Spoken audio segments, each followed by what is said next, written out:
Ready start. ನೋಡ್ ಶಿವು, ಸಣ್ಣ ವಯಸ್ಸಿನಾಗ ತಿಳಿಲಾರ್ದ ಮಾಡಿದ್ದನ್ನ ಬಹಳ ದೊಡ್ಡದು ಮಾಡಕ್ ದೊಡ್ಡದು ದೊಡ್ಡದು ದೊಡ್ಡದು ದೊಡ್ಡದು ದೊಡ್ಡದು ದೊಡ್ಡದು. Ready start.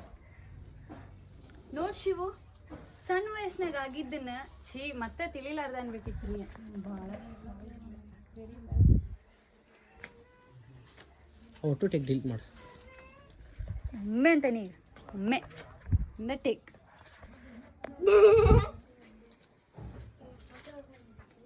ರೆಡಿ ಅಂದ್ರೆ ನೋಡ್ ಶಿವು, ಸಣ್ಣ ವಯಸ್ಸಿನಾಗ ತಿಳಿಲಾರ್ದ ಮಾಡಿದ್ದನ್ನ ದೊಡ್ಡದು ಮಾಡಕ್ ಹೋಗ್ಬೇಡ. ಆಗಿದ್ದಾಗ ಹೋಗ್ಬೇತಿ, ಮರ್ತ್ ಬಿಡು. ಅಷ್ಟೇ. ಆಗಿದ್ದನ್ನ ಮರ್ತಷ್ಟ ಪಾಡ. ಆಗಿದ್ದನ್ನ ಮರ್ತ